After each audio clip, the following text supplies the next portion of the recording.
England footballer Danny Rose praised for opening up about depression battle. England defender Danny Rose has been praised for opening up about his battle with depression. He was sidelined for over 8 months last year after a knee injury, during which time his uncle committed suicide. The 27-year-old told several national newspapers, "It's no secret that I've been through a testing time at Tottenham this season, which led to me seeing a psychologist, and I was diagnosed with depression, which nobody knows about, and I had to get away from Tottenham." He described taking medication for a while during a hard period. It's unusual for a current elite player to describe their mental health issues openly like this given the pressures they are under in their role, so for him to do so just a week before playing in the World Cup has been described as a game changer. After having medical treatment, Rose says he is now in a positive place ahead of the tournament. "I was on medication for a few months, again, nobody knows about that apart from my agent, but I'm off the medication now, I'm good now," he said. "Nobody knows this either, but my uncle killed himself in the middle of my rehab, and that triggered the depression as well. It was really hard, and being referred to a doctor and psychologist helped me massively to cope." Off the field, there have been other incidents. In August, my mum was racially abused back home in Doncaster. She was very angry and upset about it, and then someone came to the house and nearly shot my brother in the face. It was a testing time. Awful that Danny Rose suffers from depression, fantastic that he has used his platform to talk about it. Footballers shouldn't have to be role models, but they have the power to do so much good if they choose to. The words, their timing and the person uttering them all matter. Daniel Story, at Daniel Story 85, June 6, 2018. Hopefully a sign that the mental health stigma is truly diminishing among men when Danny Rose can be so honest about suffering depression. That sort of candor can help so many others. Matt Dickinson, at Dickinson Times, June 6, 2018 asked whether he had revealed the extent of his anguish to England manager Gareth Southgate. Rose added, "No. You are the only people who know about a lot of this stuff. I haven't told my mum or my dad, and they are probably going to be really angry reading this, but I've kept it to myself until now." Rose has been praised for speaking up about his mental health issues.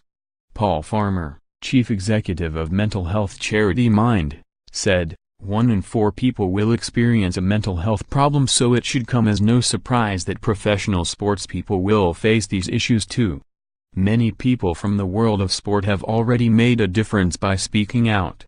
Mind also called on anyone experiencing mental health issues to talk to a family member or friend, or see their GP.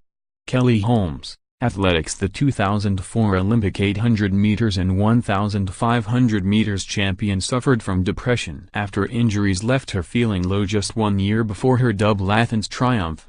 Holmes said, "A combination of not wanting to go through all the pressures and strains of being injured and wanting to achieve the best I could got on top of me. Basically what it led to was depression and self-harm." Marcus Trescothick, cricket. Somerset batsman Trescothick abruptly returned home from England's tour of India in February 2006 citing personal reasons. He never played Test cricket again after flying home from the 2006-07 Ashes tour in Australia and later described the anxiety that broods within him as the beast that lives inside.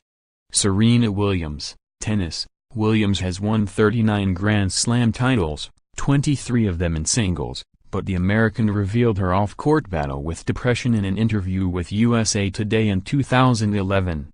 "I was definitely depressed. I cried all the time. I was miserable to be around." Ian Thorpe, swimming. The 5-time Olympic champion revealed in his 2012 autobiography This Is Me that he had considered suicide and had drunk huge quantities of alcohol to deal with crippling depression. Australian swimmer Thorpe said, "It is like a weight is pressing down on you. There are days when you just can't get out of bed. You cannot face the world." John Kirwan, rugby union. The powerful winger scored 35 tries in 63 tests for New Zealand between 1984 and 1994. He spoke about his depression in the books All Blacks Don't Cry and Stand By Me, saying, "I don't wish it on anyone, it was my worst nightmare. Kirwan is actively involved in mental health and depression awareness campaigns in New Zealand. Clark Carlisle, soccer. The former Burnley and QPR defender has spoken openly about the powerful hold of his depression that led him to being convicted of drink driving, going missing and attempting to commit suicide. You get something that comes over. That actually rationalizes the option of committing suicide, he said. You know that you must be at your lowest ebb. Oscar De La Hoya, boxing. De La Hoya won world titles in 6 weight classes and is considered as one of the greatest pound-for-pound fighters in boxing history. The now successful promoter has spoken about his use of drink and drugs to cope with his depression, saying, "I could put all my opponents in one ring and battle all of them, but this monster is going to be the toughest fight of my life." More. Moped thieves jump on driver's car bonnet and cut him with zombie knife at traffic light. More. Manchester United fans urge Jose Mourinho to sign promising England forward Marcus Rashford.